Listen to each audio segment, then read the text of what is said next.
long, but there is a potential future in which Ronaldo is no longer a part of Real Madrid, and they would have a player to slot in there and replace him. Barcelona are playing a safety game. They want to make sure that in the event that he leaves, something doesn't go wrong. And sure, Messi's unhappy, but we've already heard that from Ronaldo as well. Now it's in Barcelona's court right now. It's their turn to go out and make the moves. But at the end of the day, I think Barcelona is going to keep Messi, and all will be well at Camp Nou. Yes, Jake? And again, because what we're looking at right now with Messi is a hypothetical, like, it is scary to think that, it's just important to bring this up. If you take a look at this, earlier, October 10th, the vote was November 9th. That was 80-20. The people of Catalonia were in favor of seceding from Spain. And Barcelona, the football club of Barcelona, have officially backed this campaign, including Xavi and Gerard Piqué. The president of La Liga said, we are not going to let you play if you are not part of Spain, you're part of your own independent country. The only non-Spanish country that can play here is Andorra. So that would mean no more Barcelona and no more Espanyol. There's a lot more real impact here, I think, in this sort of issue. They have a lot on their hands that we don't realize right now. Yeah, there is a lot going on right now at Barcelona, not to mention that they have sputtered of late, struggling to win games, losing games they probably should win. We'll see how that pans out in the future. We have their game this weekend in Quick Pick, so we will get to that later on in the show. But let's go on to the next topic. Byron, take it away. Well, this is pretty interesting. When I saw this, I wasn't really sure what to think of it because the major. I'll say what actually happened first before I talk about my opinion. So Arsene Wenger, the big coach, GM, whatever you want to call it, for Arsenal, has recently said on the Arsenal website that the MLS is actually the ideal retirement location for European soccer players. He thinks that even though the league is growing, he still thinks that the MLS is the perfect place to put retiring players out to pasture. So, what does this mean? Is this a good public relations move for not only the British Premier League or the English Premier League saying that, we're going to send our players over to the MLS when we're done, but for Major League Soccer, which has undergone major growth this past year due to the World Cup? Is it good publicity for Major League Soccer, for the English Premier League? Let's ask Noah first. What do you think? Well, I've got to say that it's a little bit in between. You're getting publicity, of course. Somebody mentioning the MLS at any point, especially in Europe, is a big up for them. And that they would get some elite players is good. But at the same time, the goal of the MLS at the end of the day is not to be the retirement home. They want to bring in the brightest and the youngest. But it's a process, and I think this is a move in the right direction. I think, first of all, you have to become the retirement home, and then you can move your way up. But you don't just jump from one of the smaller leagues to La Liga or a Barclays Premier League. You have to take the steps. You have to follow the process. So, though it is a little bit of an insult because they are the retirement home, I think it will benefit them to a certain extent when they do get these older players. I mean, look at the growth already. Thierry Henry, what a massive signing for them. He wasn't in the prime of his career, but he still boosted the popularity. I think it's right down the middle right now for me, but I do think at the end of the day it will benefit the MLS. All right, so I guess I will go second here. And although I've taken a great liking to European soccer, I think, number one, my priority when I watch soccer is to grow in America. And it has grown a lot this year. I don't think that's a false assumption. Just for the New England Revolution, my home team, in the recent playoff game, they just had their biggest attendance of 20,000 in a while. The MLS is still a ways away from competing with the NFL, which is the Premier League, without a doubt. However, the attendance numbers are going up. I read somewhere that they've actually passed the NBA and NHL, which is interesting in attendance numbers, but that could be something to do with the stadium. So Wenger is saying this comment. I think the MLS has always kind of had that stereotype that you go there when you are retiring and get a ton of money. Guys like Kaká's doing right now, coming into Miami, getting a lot more money than he would have anywhere else. You take a guy like Lampard and Villa, who are making a lot more money, much more than they would in other countries. Pele came to the United States Soccer League in the 1970s. He was near the end of his career, played about 20 seasons in Brazil, and said, hey, I can help American soccer and make a ton of money. So it's basically a retirement league. And like Noah, I agree that that's not a great thing for the MLS to have, because you're a league that's trying to grow. You're trying to compete with these massive European teams. If you say that, hey, we're just a retirement league for them, that's basically saying that you're secondary to those leagues. You're saying that the Bundesliga and the Premier League are better than you, and you don't want that. However, at the moment, the MLS is a lot smaller than them, so I don't think it's necessarily a terrible thing to get the publicity and have more players from other countries to come. However, in the long term, it's not a great thing because you're trying to get that stereotype off. You're trying to get your league as big as the other ones. Now let's go to Jake. What do you think? On the good PR or bad PR question, in terms of the MLS, what do they think of this? Let's listen to their brand new logo unveiling and see if they're trying to go for a retirement home.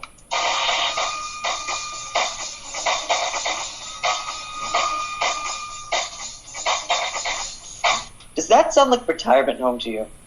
Because it doesn't sound like retirement to me. The only reason that there is a slash on the brand new MLS logo is to interpret the upward trajectory of the league. The MLS does not want to be a retirement home. You do not want to become the Florida of soccer. No one wants to be the Florida of anything, let alone soccer. At this point, the MLS is trying to bring in young players. They don't need guys like Arsene Wenger and Jurgen Klinsmann saying, yeah, this place is going to be a great place to retire once you're like 34 or something. No, this is not what they want. They want the guys from youth academies. They want solid players playing in the States. This is it. First, I don't think Americans care that much for what Arsene Wenger thinks, so I don't think that'll be too much of a problem. But America doesn't want to be the retirement home. That's what they've been for the past decade or so. Yes, no? Yeah, here's what I'd like to say. I don't think they want to be that, but I do question the fact that they don't want those players. I think the clubs do. I think that's relatively evident by the fact that they've signed Kaká and they've signed Henry and they've signed David Villa. Those aren't players in the prime of their career. They're big names. Why? One, they draw big crowds. Two, they're better than everybody in the MLS. And they've shown it year after year, save for maybe Jermaine Defoe, who was a bit of a bust with Toronto FC. Now, while I agree that this is not what they want, I do think they have to go through the process. They're not going to jump to being the preferred league of young players without going through the stage where they have those older players and they have big names. They need to have the money to bring those big names in, and that requires big players. No, exactly. I think, it's good for the league. I don't think this is not the marketing approach the MLS wants. This isn't what the MLS wants to hear. But whether they like it or not, it's good for the league. People actually care about the LA Galaxy here when David Beckham played here. You hate to admit it, but look, the washed-up guys, they are names that are recognizable. If an American knows a soccer player's name, you know he's a big deal. It's good for the league. The MLS just does not want to hear it. Okay. Well, Byron, you got something to say? Oh, we are having technical difficulties and cannot hear Byron. Hello. Now you can hear me. He's back. Okay, yeah, well, that's just wrapping up a good, nice debate there between all of us, but now we're moving on to the next section of our show, and take it away, Noah. Okay, well, we're going to start with just a quick injury update, get this out of the way. And we're going to start with Daniel Sturridge of Liverpool, who has injured his hamstring in training and set for a scan to determine the severity. This has been a nagging problem from another thigh injury, and it's a concern for Liverpool. Di Maria will have an x-ray on his foot, which he injured against Portugal. This could be big, especially if he's out for a long period of time, and this could be crucial for Manchester United. But Coach Tata Martino says it's a minor injury and that he should be all right.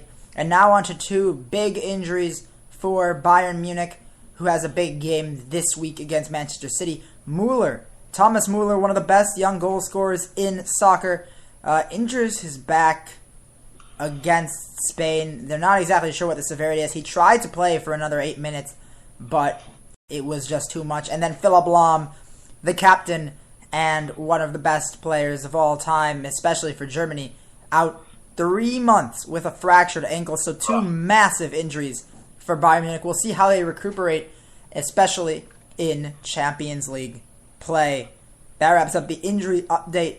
Now we're going to send it over to Jake with a little bit of talk on the international stage. On the international stage, how about Germany and Spain? This year's final that never was. Toni Kroos scored a goal in the 89th minute to lead the Germans to a 1-0 victory. Then Portugal and Argentina. Yes, Portugal won something in international play, and it was over. The defending runners-up of the World Cup, 1-0. Portugal defeated Argentina. This, by the way, was because of a goal from Rafael Guerreiro in stoppage time. Poland and Switzerland tied it 2-2. France defeated Sweden 1-0. And the Irish took down the USA 4-1, which leads us into our next segment. They've lost their second game in a row. They lost 4-1. Oh, by the way, one thing that I think is also notable. The L3 from Mexico lost their first game in 47 competitions. They lost to Belarus 3-2. USA, though, are in trouble. They have lost 4-1 to Ireland. They lost 2-1 against Colombia. What on earth is going on? Noah's probably pretty happy that Colombia won. I don't know how he feels about the Irish, but we want to know how he feels about the Americans. Noah, what do you think about the Americans? Well, I would like to start with this. Against Colombia, I'm happy we won, but I would be embarrassed if I was a fan of the U.S. The playing style they played with, there was no guts. There was no America has been characterized as the team that will not back down despite the fact that they may not be as talented as other teams, and they backed down. They backed down. They did not look like a team like they did in the World Cup. I mean, Colombia dominated possession, and sure, we are a much better team at this point than the U.S., but I was relatively disappointed. I was looking for some of that American spirit that I saw in the World Cup against teams like Portugal, against Ghana, the resilience to push through, and I just didn't see that. Just opportunities galore for Colombia. It probably should have ended up being 3-1, maybe even 3-0, as the penalty for the U.S. was questionable. It just wasn't the game I was hoping to see from the U.S. And I thought, you know what, it's against Colombia, and of course, Colombia, one of the better teams in the world. They'll bounce back against Ireland, and it just didn't happen. Just destroyed by a team that they shouldn't be losing to 4-1. I can't quite put my finger on it, but I feel like it's just the playing style. I don't think that they're playing USA soccer. It's the resiliency. They play with heart, and I just don't think I've been able. I haven't seen that over the past few games. Colombia is excusable. Ireland is absolutely inexcusable. You cannot lose by that scoreline. That just shows I don't know what it is, a lack of effort. That's poor defending. Of course, Tim Howard not playing, but Brad Guzan is a perfectly capable goalie, and even behind him, you've got other good goalies as well. But I don't know what's going on with the U.S. at this very moment. They've got to fix it because, once again, Klinsmann, he's a guy who's going to talk a lot. But as I say, if you are going to talk, you got to back it up. And he hasn't. Talk the talk, walk the walk. And this team needs to get back to the winning ways. Hopefully in their next game will pick up a win, maybe give themselves a confidence boost. Then again, this is only an international friendly, but still troubling times. Yes, and Byron, what do you think? Would you agree troubling times for this country? Well, it's definitely a wake-up call. The Colombia loss is not necessarily that bad. I mean, losing 2-1 against a team that finished in the Final Four of the World Cup isn't that bad. Altidore getting the goal as well was a positive sign. However, Ireland's not a bad team. I don't mean to hate on Ireland, but you're the USA. you tied against Portugal, you lost to Germany 1-0, you beat Ghana, and then you come back, lose 4-1